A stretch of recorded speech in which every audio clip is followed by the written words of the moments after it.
Good morning dear student. आज हम लोग देखेंगे Arrhenius equation. Arrhenius equation shows the relationship between rate constant of reaction and temperature. तो use में इसमें देख लेते हैं कि क्या वो है इसका।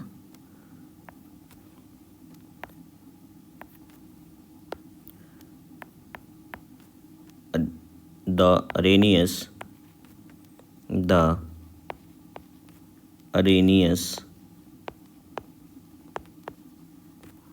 equation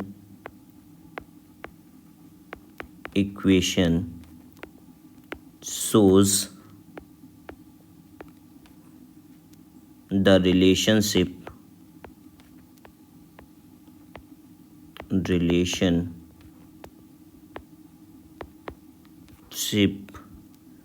between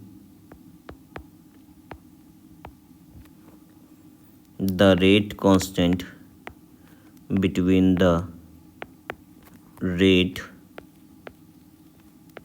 constant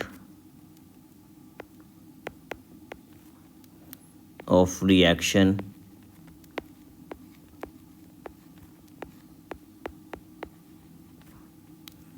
and the temperature।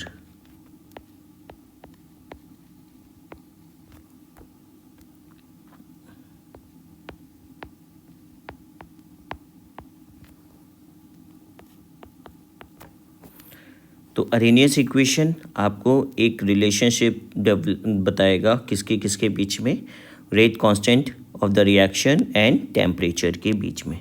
अगर हम अरेनियस इक्वेशन देखें तो अरेनियस इक्वेशन क्या बनेगी, K is equal to E की पावर -EA/RT। तो अगर हम इसका डेरिवेशन देखें, पहले ये भी देख लेते हैं किसको क्या बोलेंगे। K is rate constant of reaction,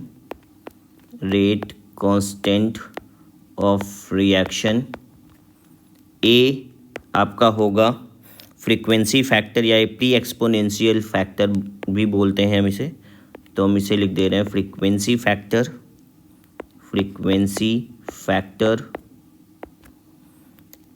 EA that is activation energy,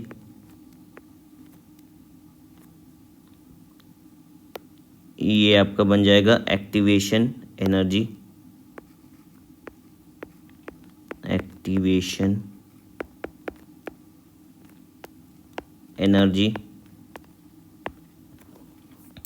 T temperature,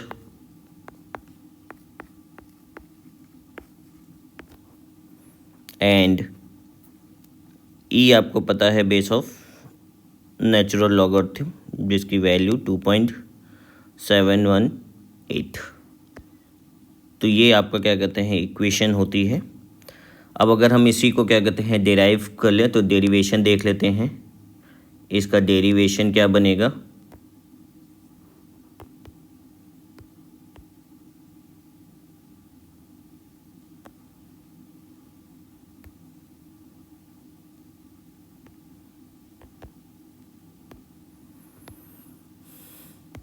तो अगर हम डेरिवेशन पे जाएं तो बेटा डेरिवेशन क्या बन के आएगा आपका, हमें पता है जो एक्टिवेशन एनर्जी होगी, जो इसके लिए एक्टिवेशन एनर्जी होगी, यानी उसमें अगर हम देखें तो हमारा जो fraction of molecules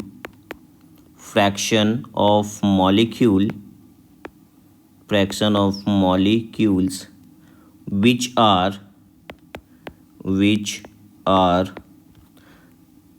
crossing energy barrier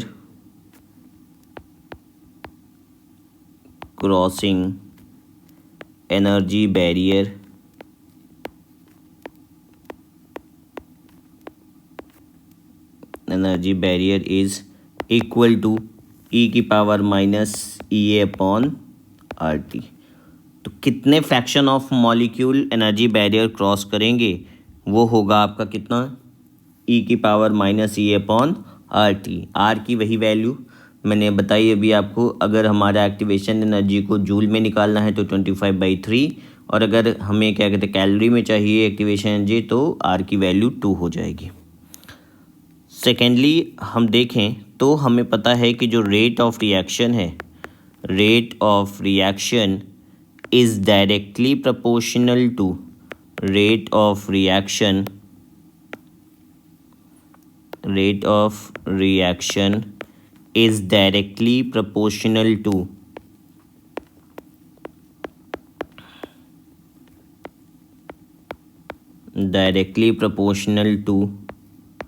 fraction of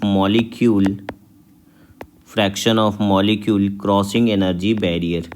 तो जितने एनर्जी बैरियर को क्रॉस कर पाएंगे उतने ही क्या होंगे, उतने ही रिएक्शन में पार्टिसिपेट करेंगे, और यानी जो रेट होगा वो क्या होगा, रेट डायरेक्टली प्रोपोर्शनल होगा जितने फ्रैक्शन ऑफ मॉलिक्यूल ही कर पाए हैं। तो हम यहाँ से लिख सकते हैं रेट इज इक्वल टू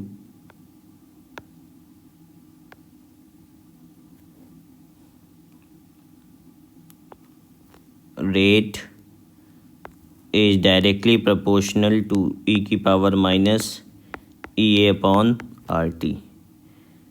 अब ये कैसे आएगा ये भी समझ लीजिए।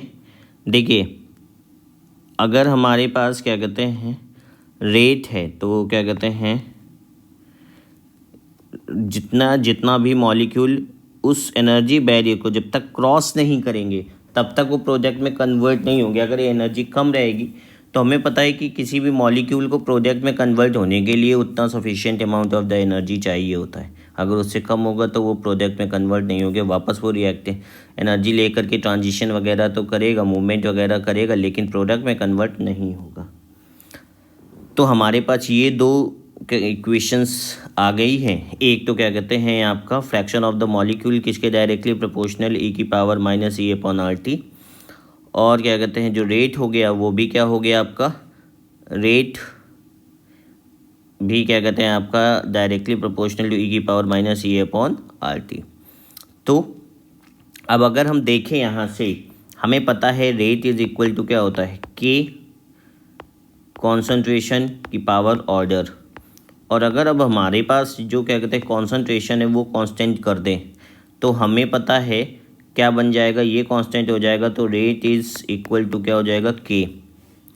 और अगर हमारा rate is equal to K हो गया तो देन हम रेट की जगह R की जगह हम K रख सकते हैं। तो यहीं से हमारे पास एक रिलेशन आ जाता है K is directly proportional e की पावर माइनस EA/RT। अब इस रिलेशन के बाद जब हम प्रोपोर्शनलिटी का साइन हटाएंगे तो ये हमारे पास बन जाएगी इक्वेशन K A e की पावर माइनस EA/RT। देन ये आपका क्या कहते हैं वो बन जाएगा। अब अगर हम क्या कहते हैं ये हमारे पास इक्वेशन आ गया उसके लिए, अब चाहें तो हम इसी में और डिफरेंट वो कर सकते हैं। तो यहाँ से हमको क्या मिल जाएगा कि अरेनियस इक्वेशन हमें ये डिफ़ाइन कर रहा है कि किस तरह से क्या कहते हैं जो रेट कांस्टेंट है वो क्या कहते हैं टेम्परेचर में डिपेंड करेगा। अभी तक हमने पढ़ा है कि जो रेट कांस्टेंट होता है वो किसी पे डिपेंड नहीं करता है, ठीक है, क्लियर है इतना। अब इसी पे अगर हम देखें तो जो क्या कहते हैं आपका अरेनियस इक्वेशन है, चाहे तो आप एक नोट पॉइंट के टर्म में भी लिख सकते हैं, Arrhenius equation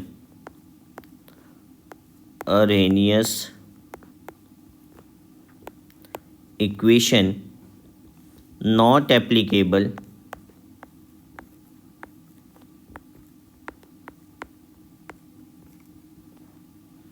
for nuclear reaction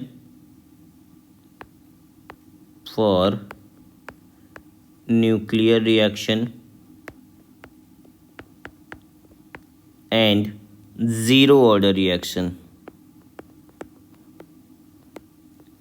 तो इन दोनों चीज़ों पे ये रिएक्शन जो क्या कहते हैं इक्वेशन है वो फॉलो नहीं होगी, बाकी सब चीज़ों पे लगेगी। अब इसका अगर हम चाहें तो इसी इक्वेशन से हम एक लॉग इक्वेशन भी क्रिएट कर सकते हैं फॉर सिंप्लिसिटी। तो लॉग इक्वेशन देख लेते हैं। इक्वेशन अभी हमें क्या मिली है, हमारे पास इक्वेशन है k is equal to A E minus E upon R T. अब अगर मैं लॉग ले लूँ तो क्या हो जाएगा, टेकिंग लॉग बोथ साइड, तो नेचुरल लॉग लेंगे अगर हम तो ln k is equal to ln a into e की पावर माइनस ई ए अपॉन आर टी हो जाएगा। और देन अगर हम इसको करेंगे तो क्या कहते हैं, यही आपका क्या बन जाएगा, ये ln e, तो ये आपका क्या कहते हैं ln e, और ये क्या कहते हैं इस तरह से, तो ये क्या बन गया, तो ये हो जाएगा ln k is equal to ln a minus E upon R T. और अगर हम इसको लॉग बेस 10 में बनाएं, क्योंकि हमको पता है ln x is equal to कितना होता है 2.303 लॉग x। तो देन क्या कहते हैं, अगर हम देखें तो इसको अगर हमें कन्वर्ट करना है तो ये मैं कर सकता हूँ क्या, log k is equal to log a minus यहाँ पर हो जाएगा आपका ई ए अपॉन 2.303 आर टी। तो ये हमारी नेक्स्ट इक्वेशन आ जाएगी इन टर्म्स ऑफ लॉग। अब अगर मैं इसी इक्वेशन से ग्राफ प्लॉट करूं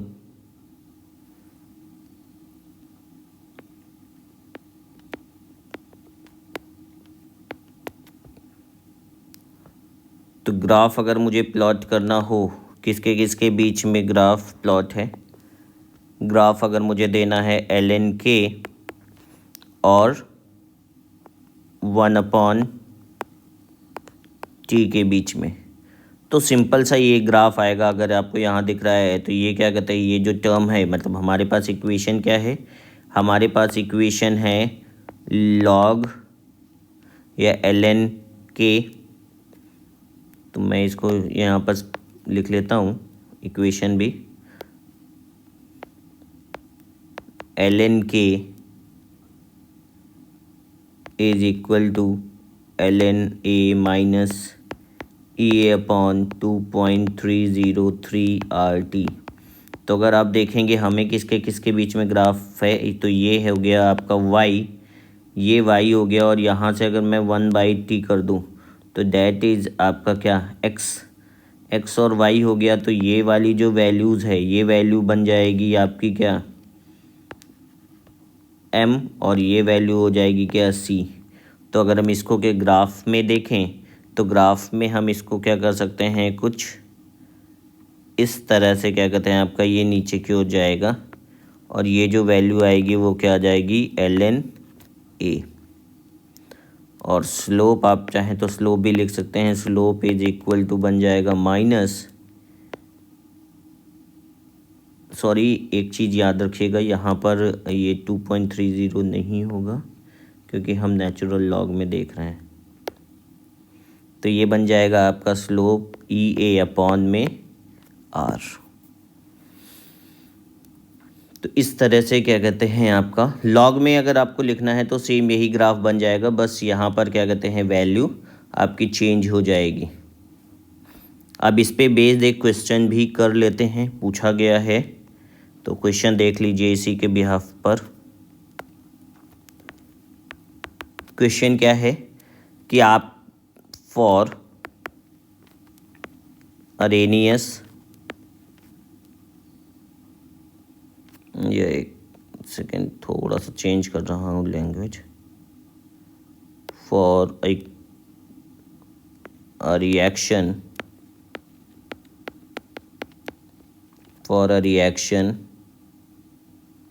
variation of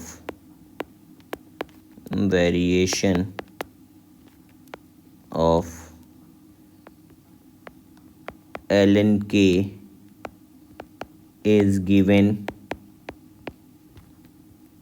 by equation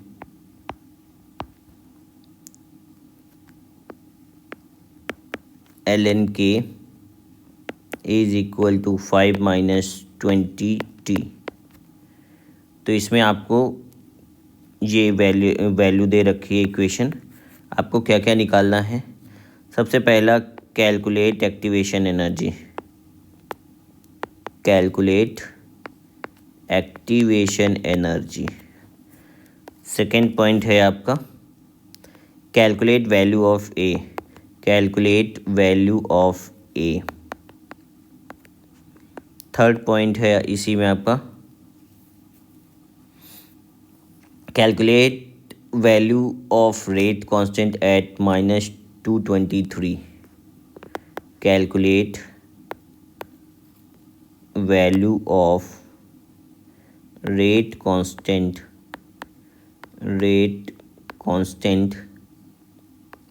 eight -223 degree Celsius.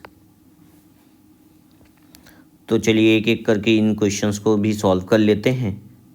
सबसे पहला जो पार्ट है वो क्या है? तो अगर हम इस इक्वेशन को लिख लें तो हमारे पास इक्वेशन क्या है? ln k is equal to 5 minus 20t, ये है। अगर मैं इसी की इक्वेशन लिख करके कंपेयर करूं तो ये बन जाएगा ln k is equal to, यहाँ पर हो गया ln a minus e upon में r 1/t। तो ये अगर मैं वैल्यू रखूं तो इस तरह से मुझे क्या कहते हैं बहुत सारी चीज़ें। तो पहला पॉइंट क्या था? पहला जो पॉइंट था वो मुझे एक्टिवेशन एनर्जी निकालना था। तो अगर मैं कंपेयर करूं तो ज़रा देखिए, ये आपका इससे कंपेयर हो गया, ये इसके बराबर हो गया।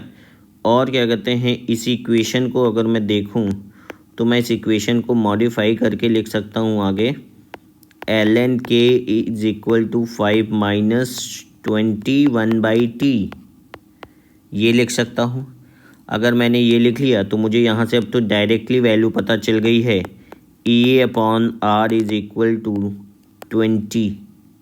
देन अगर मैं r की वैल्यू 2 डाल दूँ तो e is equal to 2 into 20, यहाँ पर आ जाएगा क्या? कैलोरी। क्योंकि मैंने ऑलरेडी आपसे डिस्कस किया है कि जब कैलोरी में होगा तो r की वैल्यू 2 हो जाएगी। अब सेकंड है वैल्यू ऑफ a। तो यहाँ से अगर कंपैरिजन देख लेंगे आप तो कंपैरिजन में हमें पता है, सेकंड पॉइंट है वैल्यू ऑफ k। तो कंपैरिजन में हमें अभी देखा था ln a is equal to क्या? 5। अगर एंटी लॉग ले लें तो अगर आप एंटी लॉग लेंगे तो यहाँ से आपका a इक्वल टू हो जाएगा e की पावर 5। आई थिंक आपको ये अच्छे से समझ में आ गया होगा। चलिए अब अगर हमें क्या कहते हैं जो थर्ड पार्ट था, थर्ड पार्ट क्वेश्चन में क्या पूछ रहा था कि value of rate constant and -223 degree Celsius पे। तो रेट कांस्टेंट निकालने के लिए मैं आपको खुद दे रहा हूँ, इसको एक बार ज़रा ट्राई कीजिएगा। अगर आपको नहीं आता है तो देन मैं इसको फर्दर डिस्कस कर लूँगा। तो ये था हमारा रेट कांस्टेंट। अब अगर मान लीजिए हमें क्या कहते हैं दो अलग अलग टेम्परेचर पे पूछे तो देन हम क्या ऐसे वो करेंगे। तो ये वाला एक और वो देख लेते हैं, वेरिएशन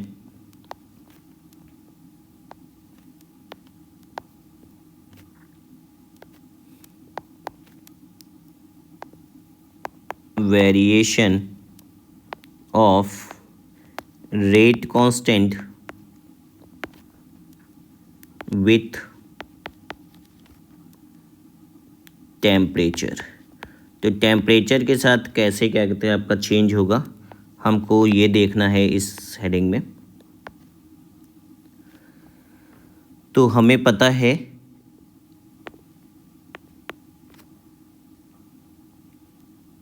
इक्वेशन हमारी क्या थी,